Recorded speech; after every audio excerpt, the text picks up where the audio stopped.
بسم اللہ الرحمن الرحیم الحمد للہ رب العالمین والصلاة والسلام علی خیر خلقہ محمد وآلہ الطیبین الطاہرین واللعن الابدی علی اعدائهم اجمعین اما بعد فقال اللہ الحکیم بسم اللہ الرحمن الرحیم تبارک الذی خلق الموت والحیاة لیبلوکم ایکم احسن عملا۔ عربی میں بڑی اچھی تعبیر ہے کم و کیف، کمیت اور کیفیت، جس کو آپ کوالٹی اور کوانٹیٹی کہتے ہیں نا۔ اچھا، میں سوچ رہا تھا کہ اس کے لیے یہ تو انگلش میں ہے نا، وہ عربی میں ہے کم و کیف اور یہ انگلش میں ہے، اس کا میں کسی متبادل ان دونوں کے لفظ کے تلاش میں تھا۔ ایک دفعہ وہ کسی پیٹرول پمپ سے وہ پیٹرول ڈلوا رہے تھے ہم، تو ادھر لکھا ہوا تھا مقدار اور معیار۔ میں نے کہا خدا بھلا کرے بھائی، مجھے ان کا متبادل مل گیا۔ معیار یعنی کوالٹی اور مقدار یعنی یہی ہے۔ اچھا، یہ اللہ تعالیٰ جو ہے وہ ہمارے اعمال کے معیار کو دیکھتا ہے، اس کی کوالٹی کو دیکھتا ہے نا۔ یعنی مقدار کی بھی اپنی اہمیت ہے، یعنی کسی خیراتی ادارے میں مسجد کی تعمیر، مسجد کے مدرسے کی تعمیر میں آپ 100 روپے دے دیں اور 1000 روپے دے دیں، دونوں کو برابر اجر تو نہیں ملے گا نا۔ 100 روپے دے دیں، اب یہ ہے کہ بھائی وہ 1000 روپے بھی دکھاوے کے لیے دیتا ہے، وہ ایک 100 روپے فی سبیل اللہ دیتا ہے، اس کی قیمت ہے، اس کی کوئی قیمت نہیں ہے، یہ الگ بات ہے۔ لیکن اگر ایک آدمی پیسہ زیادہ بھی دیتا ہے اور پھر وہ اخلاص بھی ہے، یعنی دکھاوا نہیں ہے، نام نمود نہیں ہے، پھر یہ نور لا نور ہے، سونے پر جو ہے نا وہ سہاگا ہے۔ اور اگر ایک آدمی 100 روپے دیتا ہے اور اس کا ڈنڈورا پیٹتا ہے، یہ پھر نہ اس میں نہ کوالٹی ہے، کچھ بھی نہیں ہے۔ پھر اس کو اردو میں کہتے ہیں محاورہ کریلا نیم چڑھا، ایسا ہے نا۔ سونے کے سہاگوں کے مقابلے میں جو ہے نا وہ کریلا نیم چڑھا ہے، 100 روپے دے کے اس کا جو ہے ڈنڈورا پھرتا ہے۔ تو یہ اچھا، اور اگر ایک آدمی کے ہاں اچھا معیار ہے لیکن جو ہے مقدار نہیں ہے، کسی کے ہاں مقدار ہے معیار نہیں ہے، کسی خوش قسمت کے عمل میں معیار بھی ہے اور وہ بھی ہے۔ خدا زیادہ جو اہمیت دیتا ہے وہ معیار کو دیکھتا ہے، وہ کیفیت کو دیکھتا ہے، کمیت کو اتنا زیادہ نہیں دیکھتا۔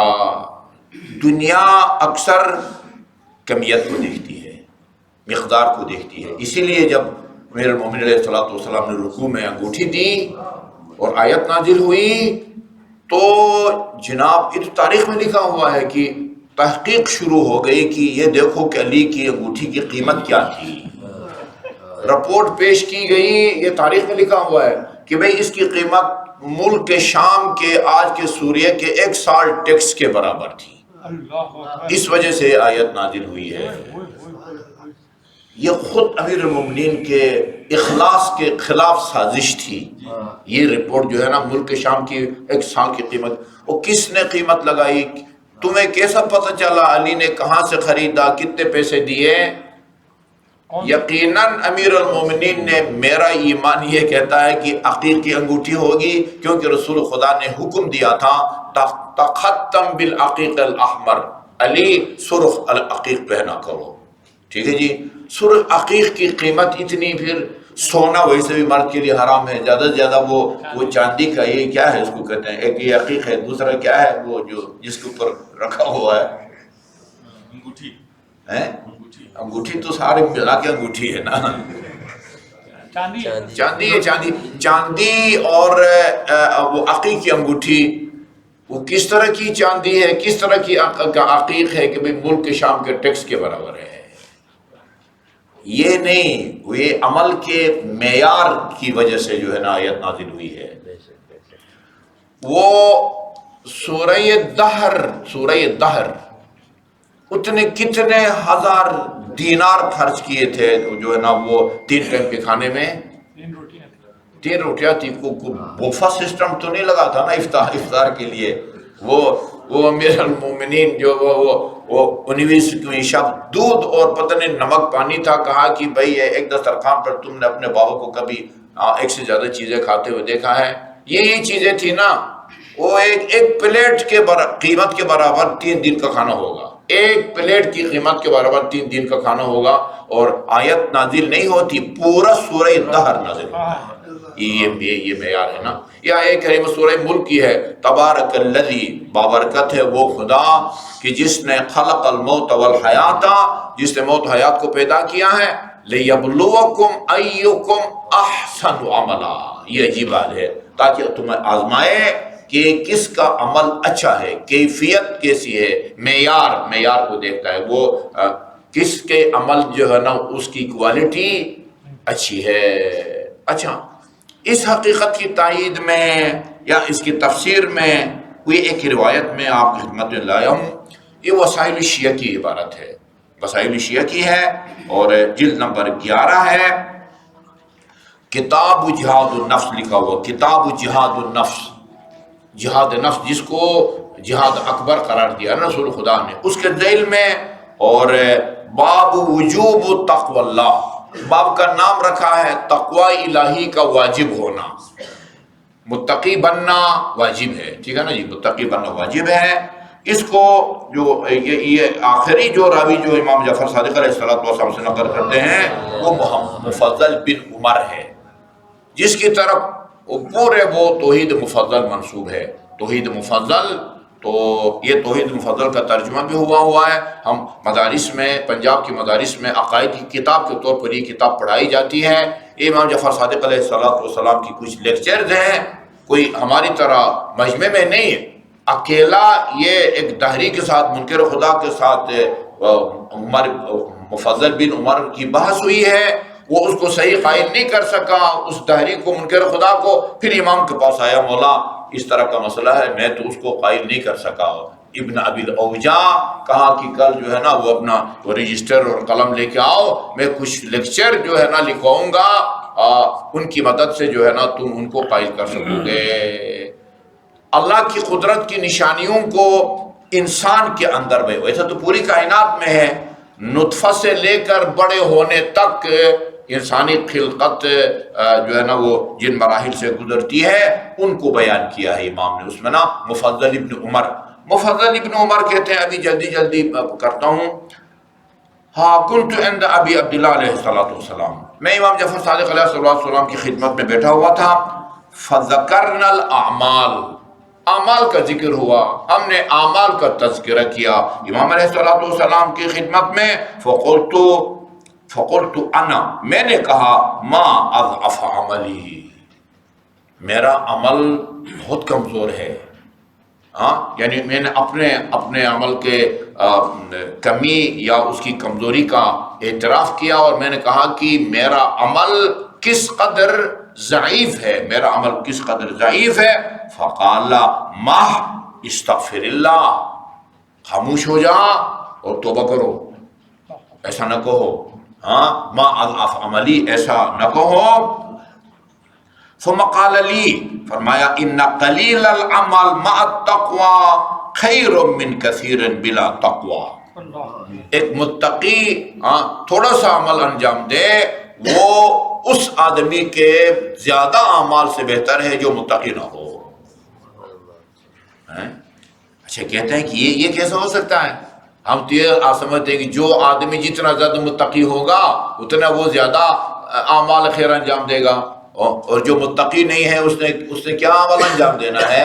کہتے ہیں میں نے کہا، قلت کیف یکون کثیر بلا تقوی، ثم قال لی، میں نے عرض کیا، کیف یکون کثیر بلا تقوی، یہ کیسا ہو سکتا ہے کہ وہ تقوی نہ ہو، بندہ متقی نہ ہو اور اس کے اعمال وہ زیادہ ہوں؟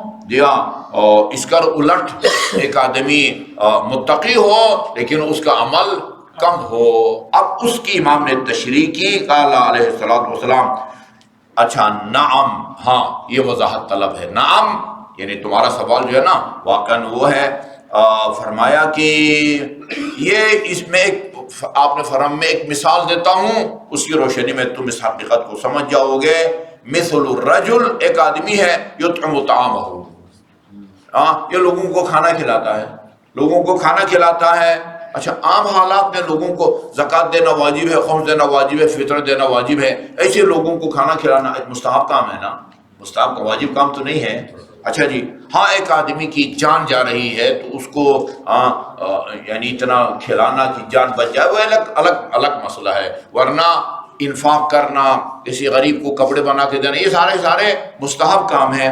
ایک آدمی یطعم طعامہ، کھانا کھلاتا ہے، ویرفق جیرانہ، یہ دو تین مستحب کاموں کو بطور نمونہ پیش کیا ہے۔ اچھا اپنے ہمسائے کے ساتھ بھی جو ہے نا وہ نرم رویہ رکھتا ہے۔ اچھا اور اس طرح سے یا مثلا ہم مثال دیتے ہیں، یعنی 5 وقت کی نماز کے علاوہ جو 17 رکعت ہے، 2 17 34 رکعت نماز کا بھی وہ پابند ہے۔ 17 رکعت فرض کے علاوہ 34 رکعت کا بھی وہ قائل مستحبات کو بھی انجام دیتا ہے، مگر فَإِذَا ارْتَفَعَ لَهُ الْبَابُ مِنَ الْحَرَامِ، یا بعض روایات میں اذا فتح له باب من الحرام، لیکن جب کسی فعل حرام کا دروازہ اس کے آگے کھلتا ہے پھر اس میں بغیر کسی جھجک کے دھڑک کے اس کے اندر چلا جاتا ہے۔ کہیں اس کی محفل ہو رہی ہونا غیبت کی تو اس میں کود پڑتا ہے بندہ، کود کے کیا کرتا ہے، وہ ان کثیر اعمال کو یا ریاکاری کرتا ہے یا کسی کی غیبت کرتا ہے، ان کثیر اعمال کو یا متاثر کرتا ہے، دوسروں تک منتقل کر دیتا ہے، ٹھیک ہے جی، یا اس کی قیمت کو جو ہے نا وہ گھٹا دیتا ہے۔ یہ وہ تو یعنی مستحبت کام تو کوئی بھی نہیں چھوڑتا، لیکن جب کوئی یا فعل حرام کا جو دروازہ کھل جائے، یعنی گناہ کا موقع اس کو میسر آئے، پھر اپنے آپ کو گناہ سے نہیں بچاتا، مستحبات کا پابند ہے لیکن گناہ سے اپنے آپ کو نہیں بچاتا، دخل فی ہے، یہ اس کے اندر آستین چڑھا کے جو ہے نا وہ داخل ہو جاتا ہے۔ فَهَذَا الْعَمَلْ بِلَا تَقْوَى، یہ کثیر عمل ہے کہ جس کے ساتھ تقویٰ نہیں ہے۔ تقویٰ اگر ہوتا تو جہاں مستحبات انجام دیتا ہے وہاں فعل حرام کی محافل سے اپنے آپ کو بچاتا۔ یہ تو ایسی میں نے غیبت کی مثال دی ہے، باقی اور بھی بہت سارے کام ہو سکتے ہیں۔ وَيَكُونُ الْآخَرُ لَيْسَ عِندَهُ، دوسرا بندہ فرض کرے وہ صرف واجبات تک اپنے آپ کو محدود رکھتا ہے، 5 وقت کی نماز پڑھتا، باقی نوافل نہیں پڑھتا، اور بہت سارے کار خیر جو ہے نا وہ انجام نہیں دیتا۔ اچھا جی لیس عنده فاذا ارتفع له الباب من الحرام لم يدخل فيه، لیکن کوئی فعل حرام کا اگر اس کو موقع ملتا ہے یا دروازہ کھلتا ہے تو اس میں داخل نہیں ہوتا۔ یعنی ایک آدمی صرف اپنے آپ کو واجبات اور فرائض تک محدود رکھے لیکن گناہوں سے اپنے آپ کو بچائے رکھے، یہ بہتر ہے اس آدمی سے جو کوئی مستحب عمل نہیں چھوڑتا لیکن جب حرام کام کی نوبت آتی ہے نہ غیبت سے اپنے آپ کو بچاتا ہے، نہ گانے سے بچاتا ہے، وغیرہ وغیرہ وغیرہ۔ یہ ہے معیار جو ہے نا وہ اللہ تعالیٰ دیکھتا ہے، مقدار کو اتنا نہیں، مقدار میں نے عرض کیا ہے کہ مقدار کی اپنی جو ہے نا وہ حیثیت ہوتی ہے، لیکن خدا کرے کہ ہمارے اعمال میں نا وہ مقدار بھی ہو اور معیار بھی ہو۔ اللہ تعالیٰ جو ہے نا وہ ہمیں تقویٰ کے ساتھ عمل خیر کثیر انجام دینے کی توفیق عطا فرمائے۔ اللہم صلی اللہ علی محمد و آل محمد۔